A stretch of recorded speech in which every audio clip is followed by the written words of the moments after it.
Hello students, welcome back to my channel Biology with Deepti Jain from Vardhman coaching Meerut. तो आज हम यहाँ पे डिस्कस करने जा रहे हैं genetic disorders.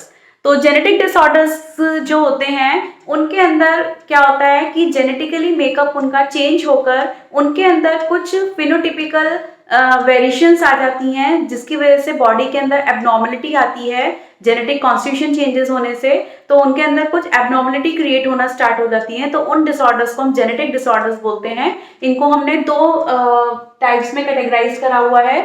First is the Mendelian disorders and second is the chromosomal disorder. तो मेंडेलियन डिसऑर्डर्स जो होते हैं ये म्यूटेशन से या ऑल्टरनेशन से, सिंगल जीन के ऑल्टरनेशन या म्यूटेशन से क्रिएट होता है। जीन्स के अंदर अगर कोई म्यूटेशन हो जाता है या कोई ऑल्टरनेशन हो रहा है, डिलीशन, एडिशन, जैसा म्यूटेशन की वीडियो में मैं इंक्लूड बता चुकी हूँ। म्यूटेशन की वीडियो अपलोड हो चुकी है, उसका लिंक मैंने मेंशन कर दिया है इसमें डिस्क्रिप्शन बॉक्स में, तो आप म्यूटेशन की वीडियो देख सकते हैं। तो उसमें म्यूटेशन के थ्रू अगर जीन में कोई म्यूटेशन होता है, उसके अंदर डिलीशन, एडिशन, ट्रांजिशन, अल्टरनेशन के बेसिस पे अगर म्यूटेशन क्रिएट होता है तो उसके अंदर एबनॉर्मलिटी क्रिएट होना स्टार्ट हो जाती है, जिसकी वजह से डिसऑर्डर्स फॉर्म्ड होते हैं। तो ये जो मेंडेलियन डिसऑर्डर्स हैं, ये मेंडल्स के प्रिंसिपल जो हैं, मेंडल्स प्रिंसिपल ऑफ इनहेरिटेंस, उसको फॉलो करता है। इसी वजह से इन डिसऑर्डर्स का नाम रखा गया है मेंडेलियन डिसऑर्डर। तो इनके अंदर 5 डिसऑर्डर्स आते हैं: haemophilia, colour blindness, sickle cell anaemia, thalassaemia and phenylketonuria. तो पेडिग्रीनलिसिस में मैंने आपको कुछ डिजीजेस टाइप्स बताए थे पेडिग्रीनलिसिस के, सेक्स लिंक्ड और ऑटोसोमल डिजीज। तो इनमें से ये पांचों डिजीज कुछ सेक्स लिंक्ड हैं और कुछ ऑटोसोमल हैं। तो ये ये अभी हम आगे डिस्क्राइब करेंगे कि इन डिजीजेस के बारे में कि ये डिजीज कैसे होती हैं और इनका ट्रांसमिशन किस तरीके से होता है। फिर क्रोमोसोमल डिसऑर्डर्स कैसे होते हैं? ये होते हैं cause due to the excess और एब्सेंस और एबनॉर्मल अरेंजमेंट ऑफ वन और मोर क्रोमोसोम्स। क्रोमोसोम्स के अंदर अगर कोई एक्सेस हो रही है या कोई एब्सेंस हो रहा है या उनका एबनॉर्मल अरेंजमेंट होता है, जैसे हम म्यूटेशन में क्रोमोसोमल एबेरेशंस पढ़े थे, तो उसी के बेसिस पे अगर क्रोमोसोम्स में कुछ नंबर्स में या उनके अरेंजमेंट में, स्ट्रक्चर्स में चेंजेस आता है तो एबनॉर्मलिटी क्रिएट होना स्टार्ट हो जाती है। तो ये जो क्रोमोसोमल डिसऑर्डर्स हैं, ये मेंडल्स के प्रिंसिपल्स को फॉलो नहीं करते हैं।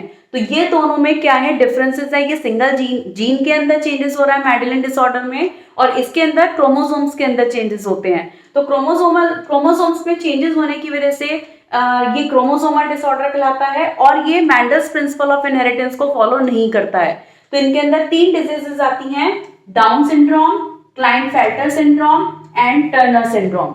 ये 3 डिसऑर्डर्स हैं। अब हम फर्स्टली यहाँ पे हम क्रोमोसोमल डिसऑर्डर में आपको डिस्क्राइब कर रही हूँ उनके ये तीनों सिंड्रोम्स को। तो अब हम यहाँ पे ये तीनों डिसऑर्डर्स ले रहे हैं। फर्स्टली मैं बोल रही हूँ डाउन सिंड्रोम। तो डाउन सिंड्रोम जो ये डिसऑर्डर है, ये कैसे होता है? इसमें क्रोमोसोम नंबर 21, जो नंबर 21 का क्रोमोसोम है, उसमें एडिशनल कॉपी हो जाती है। तो ये ट्राइसोमी होता है। कैसे हो गया इसका cause? Trisomy of chromosome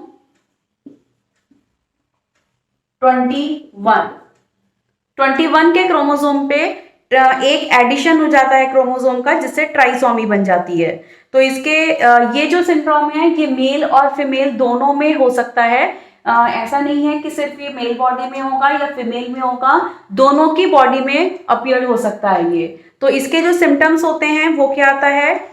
short stature with small round head. Symptoms: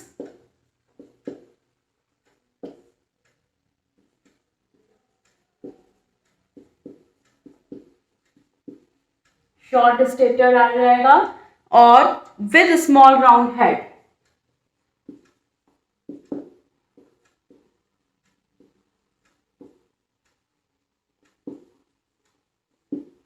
ठीक है, सिम्टम्स में ये इसका कॉज हो गया एडिशनल कॉपी के इंक्रीज होने से। ये सिम्टम आ गया इसका short stature with small round head, partially open mouth. Mouth जो होता है इसका पार्शली ओपन रहता है, पार्शली ओपन माउथ।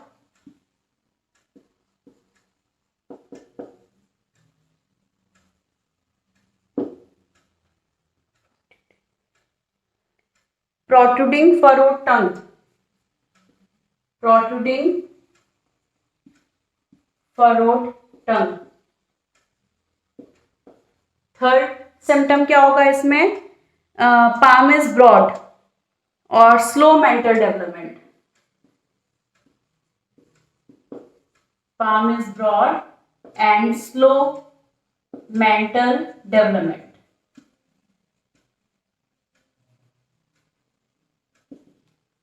ठीक है, तो ये इसके सिम्टम्स होते हैं।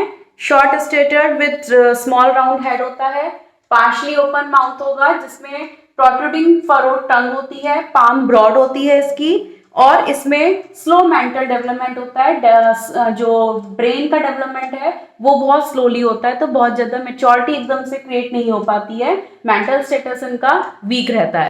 तो अब हम यहाँ पे लेते हैं सेकंड सिंड्रोम, क्लाइनफेल्टर सिंड्रोम। तो डाउन सिंड्रोम में 21 क्रोमोसोम पे एक एडिशन होने से ट्राइसोमी फॉर्म होता है। उसी तरीके से एक एक्स क्रोमोसोम के एक्स्ट्रा होने से, ऐड होने से डिजीज बनती है क्लाइनफेल्टर सिंड्रोम। तो इसके अंदर एक एक्स क्रोमोसोम के एक्स्ट्रा होने से जो कैरियोटाइप बनेगा वो बनता है 45 प्लस XXY, यानी कि एक एक्स क्रोमोसोम क्या हो गया यहाँ पे एक्स्ट्रा हो गया। तो मेल बॉडी के अंदर ये डिजीज शो होती है, और मेल बॉडी में एक एक्स क्रोमोसोम एक्स्ट्रा होने से ये फेमिनाइन कैरेक्टर्स को शो करते हैं। तो इसके जो सिम्टम्स होंगे वो क्या हमने लिखा है, sex is masculine but consist the feminine characters.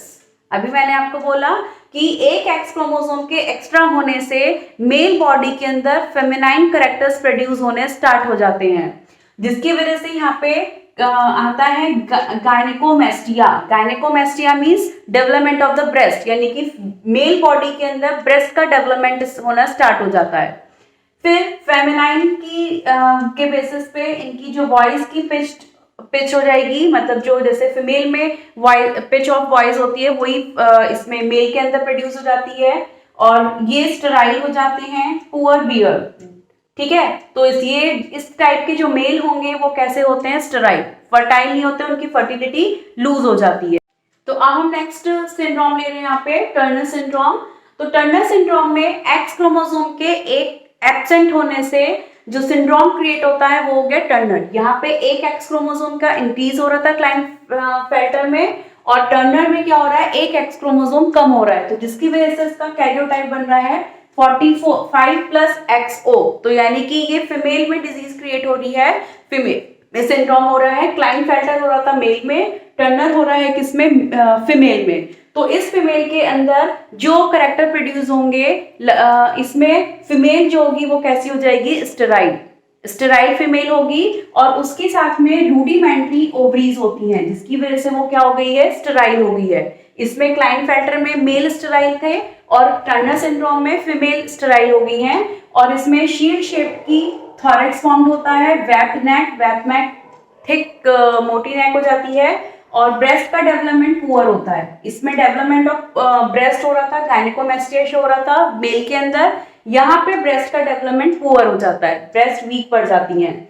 और इसके अलावा शॉर्ट स्टेटस, स्मॉल यूट्रस होगा, और पफी फिंगर्स। यूट्रस भी क्या हो जाता है, साइज में स्मॉल हो जाता है। तो क्योंकि स्टेराइल हो रही है, ओवरी का डेवलपमेंट रुक चुका है, तो जिसकी वजह से यहाँ पे यूट्रस भी पूरी तरीके से डेवलप नहीं हो पाता और वो स्मॉल रह जाता है। तो ये 3 सिंड्रोम है, तीनों इंपॉर्टेंट है एग्जाम पॉइंट ऑफ व्यू से। कई बार तीनों में डिफरेंस करने के लिए आ जाता है, और कई बार कैरियोटाइप लिख के दे सकते हैं, और उसमें आपको सिंड्रोम फाइंड करना होगा, करेक्टर्स लिखने के लिए आ जाते हैं। तो ये तीनों सिंड्रोम इंपॉर्टेंट है, और मेंडेलियन डिसऑर्डर हम देखेंगे नेक्स्ट वीडियो में। Have a nice day, till then bye bye.